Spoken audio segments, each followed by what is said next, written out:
The mythical land of Equestria. It's inhabited by many creatures big and small. Many of them are well known. There are ponies, changelings, Kiwin, and many more. But outside of the public eye, hidden in the depths of, for example, the everfree forest, like creatures rarely seen. They have ranges from the smallest bug-like to the biggest monster. And today, your fearless historian and researcher, me, will explore Equestria in search of the most dangerous and most interesting of them all, to show them to you. Let's start with one of the smallest, but also most dangerous ones. And I'm sure most of you have heard of them already. The power Sprite. You can usually find them in the everfree forest, but recently they have been seen invading towns and villages.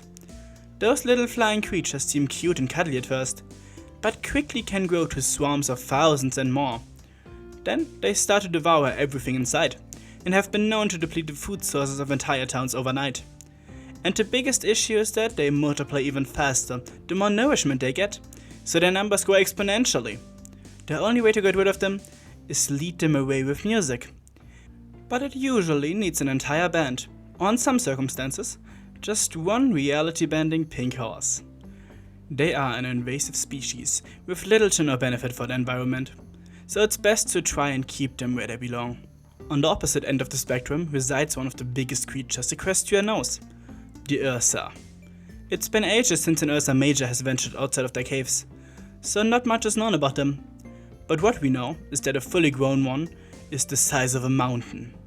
A while ago, an Ursa Minor was seen attacking the town of Ponyville, after being discovered by two incredibly stupid young fillies. It was a miracle that nobody was harmed. All thanks to our Princess Twilight. This world is filled with mythical creatures, many of which I've seen myself. One of the most infamous is the Hydra, the multi-headed creature which resides in Froggy Bottom Bog. It usually is almost impossible to tame, but the great sorcerer Starswell the Bearded somehow was in control of one and put it in charge of protecting his secret projects, like the magic mirror that Princess Twilight made public shortly after her coronation. But that job didn't end well for it. It seems to have starved to death during Starswell's absence. I only wonder why Princess Celestia didn't take care of it. She was the one suggesting it as a guardian, but ended up neglecting it when her teacher went missing. Take care of your pets, every pony, even if hydras aren't usually recommended pets. I was present for an event where a minotaur was eaten by a hydra because he didn't know his place. That should show you that it's a bad idea to approach them unprepared. Definitely cuddly enough, but also definitely a creature you shouldn't have as a pet, is the Cerberus of Tartarus, the three-headed guard dog of one of the most important prisons in all of Equestria. Only the biggest and baddest get imprisoned there, and somehow a child too. Well, I guess that child did try to rid the world of all its magic. I just think they should have talked to her parents about it. Regardless, the Cerberus is a rather harmless creature if you know how to handle it. But Celestia helps you if you're angered. Only the best sorcerers can even hope to handle it in that state. There is a reason that it's the guard dog of Tartarus. Another creature that can be handled with a little force and ingenuity, both of which are obviously in my repertoire, is the Timberwolf. Literally creatures of the forest. These wolves are made of twigs and leaves and travel in packs. Alone they can't do much, and can be easily disposed of, if you keep their parts apart. But if you fail, they are basically immortal and can reform quickly. The biggest threat comes when you meet a pack though. Not only are they coordinated fighters and can easily overpower even strong foes, but even if you are somehow able to break them apart, they can form together to a Timberwolf king, a giant wolf with incredible power. We should leave them alone in the forest.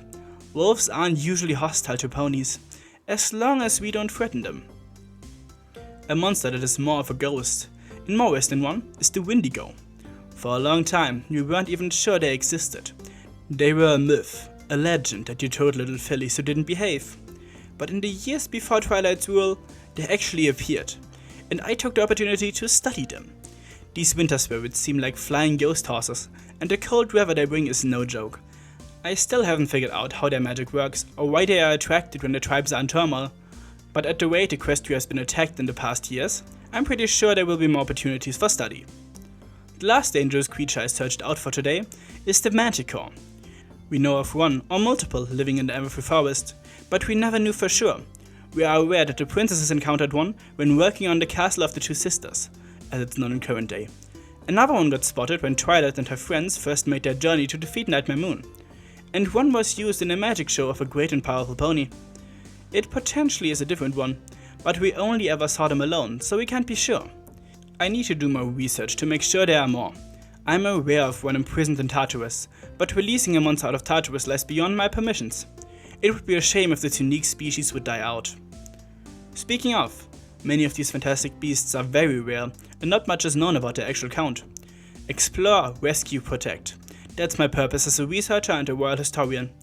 It might be time to ask the princesses about this royal habitat I had in mind. A space for threatened creatures to live worryless and reproduce freely. Only for those purposes though, and I definitely would make sure that they have all the space they need. I need to consult Fluttershy. She has made that work in the past with regular animals. I'm sure she'd be on board for another one with mythical beasts. And maybe, just maybe, this habitat will allow us to study them more and finally figure out why they exist. But for now, this is it from me. Which creatures do you want me to explore next?